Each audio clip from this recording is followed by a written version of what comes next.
pause for just a moment and stay present with me, because what you are about to hear is not the kind of thing that passes through your mind and disappears. This is for the person carrying something they cannot quite put into words. For the person who keeps returning to someone in their thoughts long after common sense says they should have moved forward. Yet the feeling remains quiet and persistent, like something still burning underneath the surface, even when the flame is not visible.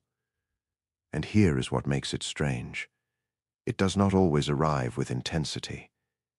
It does not always announce itself dramatically. Sometimes it is nothing more than a thought that surfaces without warning. A shift somewhere in your chest, a sense that someone remains connected to you even across silence, even across distance, even when nothing is being said between you. There is a reason that feeling keeps returning. Someone holds something powerful for you, something they may not be fully willing to name even inside their own mind.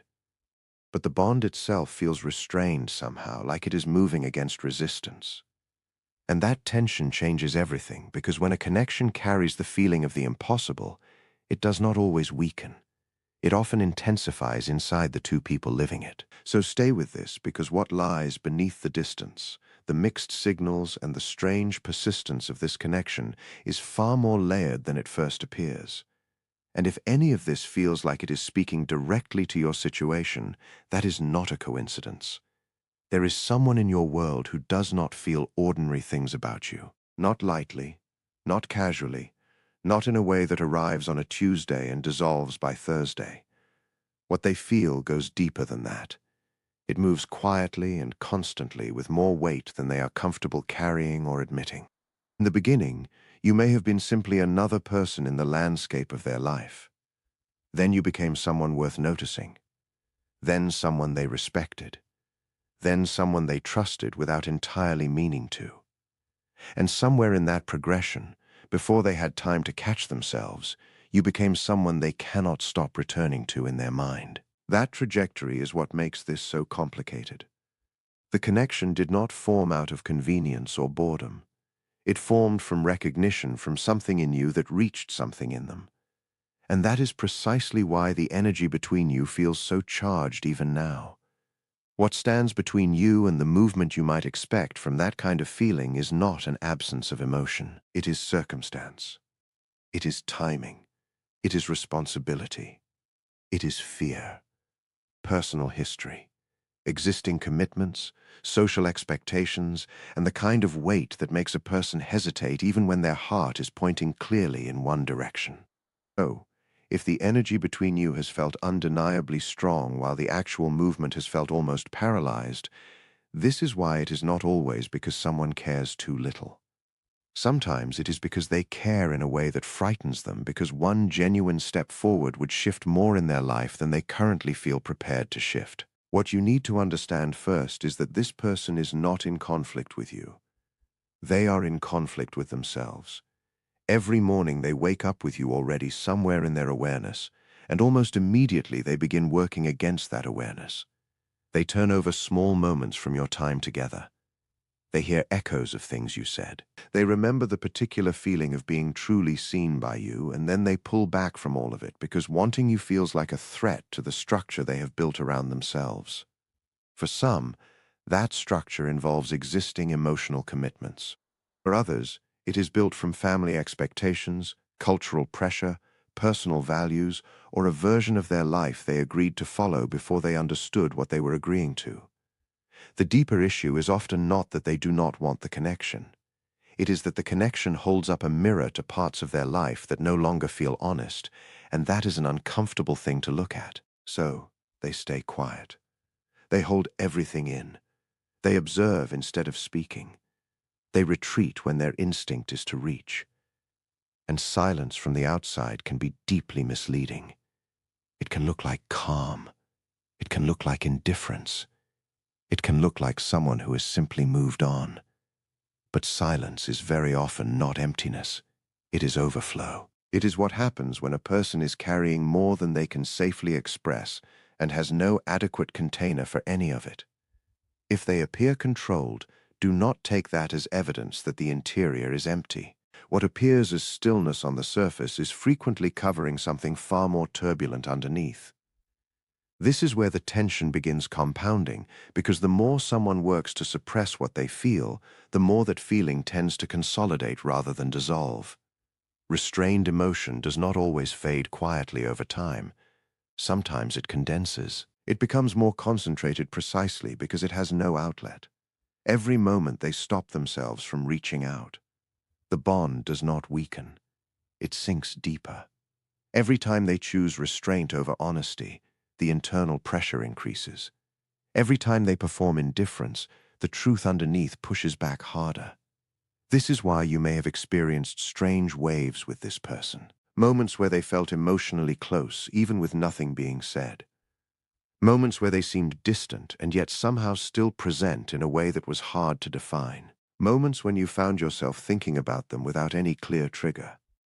That sensation of something unresolved between you is not imaginary. It is accurate. What has not been spoken or fully faced tends to keep moving beneath the surface. It shapes moods and timing. It creates that recurring feeling that something is still in motion even when everything appears still. And on their end, this is genuinely exhausting. They may appear steady and composed to the world, even reliable and focused, but inside there is a continuous negotiation between what they feel and what they believe they are allowed to feel, between what is true and what is safe, between honesty and consequence. If this connection has ever felt heavy to carry, it is because it is carrying weight beyond simple attraction. It carries pressure. It carries the possibility of real change. And change is exactly what they are working hard not to face. This is also why time and distance have not brought the relief you anticipated. If this connection had been shallow, it would have dissolved naturally by now. If it had only been about chemistry or the novelty of newness, it would have burned through its fuel and gone quiet. But it has not. It keeps returning in one form or another because it is not being sustained by habit or routine. It is being sustained by something emotionally true. Something in both of you shifted when this connection began. You may have experienced it as familiarity, as ease, as a kind of understanding that did not need full sentences to function, something that registered in the body before the mind could analyze it. They felt the same thing. That is why this does not behave like ordinary attraction. It does not fade because logic says it should. It does not weaken simply because it is inconvenient. It keeps returning because something beneath it remains unfinished. What many people miss is this. The longing itself is not the whole story. Beneath the longing is something even more significant. You awakened something in them that had been quietly dormant. They reflected something in you that was waiting to be recognized. So yes, the desire matters, but deeper than the desire is an awakening. A truth that keeps pressing upward toward the surface. That is why dismissing this bond is so difficult for either of you. They may move through their days looking entirely normal, showing up at work, being present with the people who depend on them, doing what the shape of their life requires. But the mind circles back.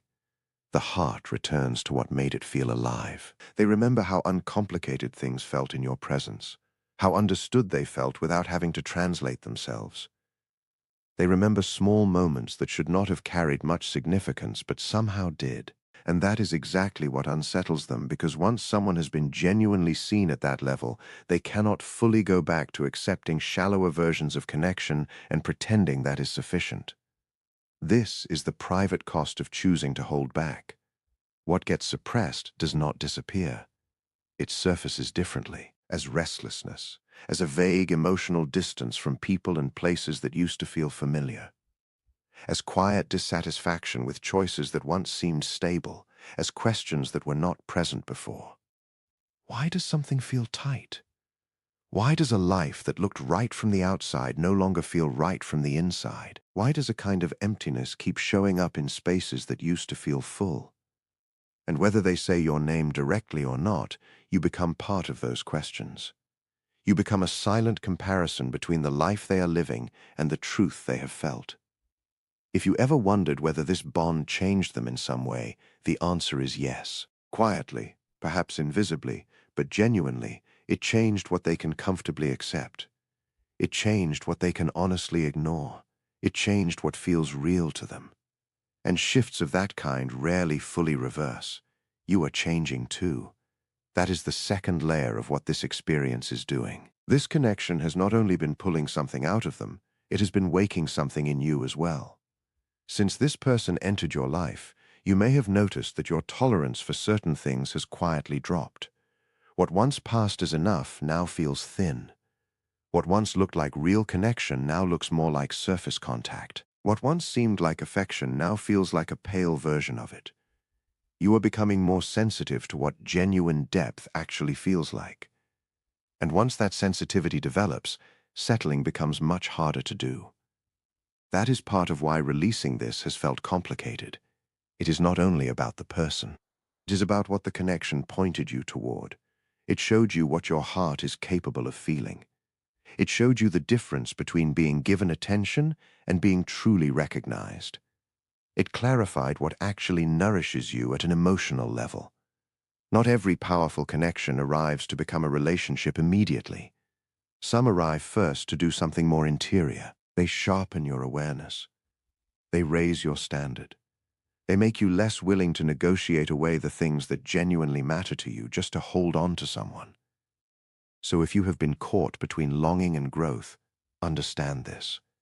The purpose of this connection is not to put your life on hold. It is to make your life more honest, more self-aware, more aligned with what you actually need rather than what you have been willing to accept. There is a reason this bond feels both sacred and unsettling at the same time, because it does not only carry desire, it carries truth. And truth is threatening to anyone who has spent years constructing a life around roles, obligations, and the version of themselves that other people recognize. You did not create the instability in their world. You simply made visible what was already beginning to crack. Your presence illuminated what was already uncertain. That is why the push and pull continues. That is why warmth can be followed so quickly by retreat. It is not because they do not know what they feel. It is because knowing creates its own pressure. The pressure to make a choice. The pressure to be honest. The pressure to allow their life to change shape. Many people are simply not prepared for that the moment clarity arrives. So they rationalize. They call it a phase. They try to wait it out or intellectualize it away. But deep connections do not tend to dissolve through neglect. They convert into internal pressure. They become the thing a person keeps quietly meeting in their most honest moments. In the stillness before sleep, in the hollow space between the life that looks fine and the feeling that something is missing. If this is familiar, then pay close attention here, because this is where your own role becomes critical. Your purpose in this is not to absorb their fear and carry it as your own. It is not to spend your energy decoding every silence until it finally yields certainty. It is to remain honest with yourself while the truth moves through both of your lives in whatever form it takes. That is where your own power begins to come back to you. Because the most quietly damaging thing about a connection like this is not the longing itself. It is how the longing can begin to quietly displace you from your own center. It can turn you into someone who watches for signals instead of living. Someone who keeps space perpetually open for potential while reality keeps handing you uncertainty. But something in you is already shifting. You are beginning to understand that feeling deeply does not obligate you to wait indefinitely. You are beginning to see that genuine love does not demand that you erase yourself in order to maintain it.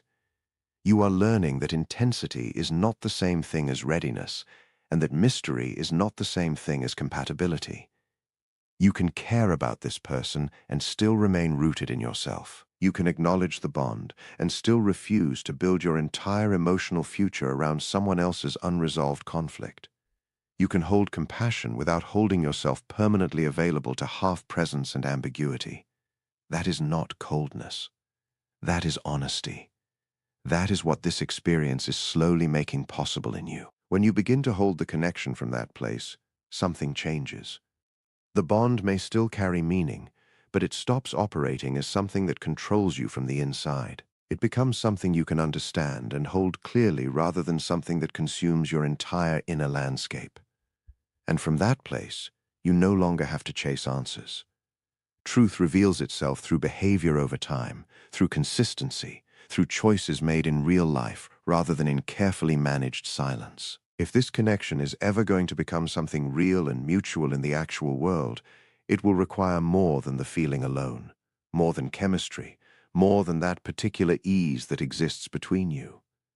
It will require courage, the kind that leads someone to speak plainly rather than hide behind the complexity of their circumstances, the kind that aligns what a person does with what they actually feel. Without that, even the deepest and most genuine connection remains suspended. Meaningful, yes. Real in some essential sense, yes, but incomplete. And perhaps that used to feel like loss to you. But now, something else is becoming visible. Meaning does not require a specific outcome to be real. Some connections become a shared future. Some become a turning point. Some become the bridge between an older version of yourself and the one that is now emerging. None of those paths makes the bond less significant. They simply clarify what role it was meant to play. If this person reaches a place where they are genuinely ready, you will not need to interpret it through signals or guess based on energy. Readiness that is real does not communicate itself through riddles. It moves with clarity. It shows up directly. It acts with consistency across time. If that does not come, that is its own kind of answer. Silence sustained over time is still a response. Repeated inaction is still a form of choice. Continued delay is still something being chosen. And your life cannot remain organized around waiting for someone else's readiness to arrive. Looking forward, connections like this tend to move in one of two directions. Either a person arrives at the edge of their own truth and finds they can no longer keep living divided, or they retreat further into what feels manageable and familiar. Some people choose honesty over comfort. Some choose genuine growth over the appearance of stability. Some reach a point where they realize that continuing to suppress what they feel is costing more than facing it honestly ever would. But others turn back. They settle deeper into routine. They choose the image of a life over the truth of one. They reframe emotional numbness as contentment because real change asks too much. Both responses reveal something essential, and they reveal it through behavior, not through words, not through energy or symbolism or promising moments, through actual choices made visibly over time. That is where your answers live, not in reading signs, not in waiting for the right feeling to descend in behavior, in action, in what someone consistently does with the truth they are carrying. So stay anchored in yourself, not closed off, not cold, just anchored. You do not need to rescue someone from their own fear. You do not need to sit in emotional suspension indefinitely while another person slowly decides whether honesty is worth the risk. You do not need to carry a bond alone and call that love. What you need is balance. The kind that lets you remain open without losing yourself, warm without erasing yourself, hopeful without surrendering your judgment. This connection entered your life to refine something in you, not to trap you inside it. To raise the standard by which you understand what love actually requires. And what love actually requires is not secret intensity. It is not private recognition between two people who never quite find the courage to stand in the same light together. Real love requires presence, participation, mutual honesty, courage from both directions. Without those things, even extraordinary feeling remains incomplete. So the connection begins to look different from here. It may still matter. It may still carry genuine significance. But it no longer asks you to disappear inside it. Some bonds arrive in life not to be held permanently, but to awaken. They arrive with force. They disturb old patterns. They reveal what was hidden. They illuminate hunger that had been quietly managed into silence. And then they ask something. Are you going to return to sleep, or are you going to live more honestly because of what you felt here? That is the real question at the center of all of this. Not whether someone secretly holds you in their thoughts. Not whether timing will ever align in the way you hoped. Whether you can remember your own worth while standing fully inside an experience as powerful as this one. Look at what you are actually learning. You are learning to feel deeply without losing your footing in reality. You are learning to trust what you sense without abandoning what you know. You are learning that a connection can be genuinely meaningful and still not be sufficient unless it becomes mutual, grounded, and lived openly. That understanding will serve you for the rest of your life. It will stop you from accepting fragments and calling them enough. It will stop you from confusing emotional tension with emotional availability. It will stop you from making yourself smaller just because a connection feels rare. That is real growth. The quiet kind, the durable kind, the kind that permanently changes the way you love, the way you choose, the way you recognize what is genuinely meant for you when it finally appears in full. And yes, there remains a possibility. One day, this person may arrive at the outer limit of their own divided life and discover they can no longer maintain the distance between what they feel and how they are living. That moment, if it comes, will not arrive loudly. It will arrive with clarity, without the performance or the drama. They will simply find that staying where they are has become more costly than the honesty they have been avoiding. They may finally see that truth does not become less true simply because acknowledging it is inconvenient. If that day comes, you will recognize it not because the energy is intense, but because it is clean. There will be less uncertainty and more directness, less symbolism and more actual presence, less tension and more grounded, consistent truth. But until that happens, if it happens at all, your direction remains the same. Keep living, keep developing, keep becoming someone who understands the difference between hidden feeling and lived love. Someone who stays open to what is genuinely real rather than only to what remains possible. Someone who knows that love is supposed to expand life, not reduce it to waiting. That is the quiet strength you are stepping into right now. And if this is reaching you at exactly the right moment, some part of you has already been ready to receive it. So keep going. Stay honest with yourself. Let actions show you what words never reliably could, and hold on to this as firmly as you can. What is genuinely meant for you will never ask you to betray yourself in order to receive it. In the end, this was never only a story about another person's concealed feelings. It was always also about what happened to you through the experience, about how this connection forced a new kind of clarity in you, about what you can no longer comfortably ignore, what you now understand you genuinely need, and how much of yourself you are no longer willing to surrender in the name of love. That is the real thing this brought you. You are not the same person who entered this bond. You see more honestly now. You understand that depth without mutual honesty eventually becomes its own kind of suffering. You understand that being recognized by someone is not complete if it never moves into action. You understand that longing is not evidence of destiny, and that silence is not always something worth romanticizing. Sometimes silence is only fear that has learned how to appear meaningful. You are no longer here to romanticize fear. You are here for truth, for connection that can exist openly. Not only in private thoughts, for something mutual and honest that can stand in the light of actual life. So whether this person ever finds the courage to step toward what they feel, or whether they remain simply a chapter that permanently altered something in you, you are already moving towards something more solid. You are becoming someone who can hold depth without losing themselves inside it. Someone who can love without dissolving. Someone who can release what refuses to become clear and still remain genuinely open to what is real. That is not loss. That is becoming more fully yourself. That is what this was always here to wake up in you. So if you needed the clearest possible answer, here it is. You do not need to pursue what is not yet able to stand beside you in the open. You only need to keep becoming the version of yourself who recognizes real love when it arrives, who can receive it without retreating into fear, and who will never again mistake unresolved tension for something that was meant to ease.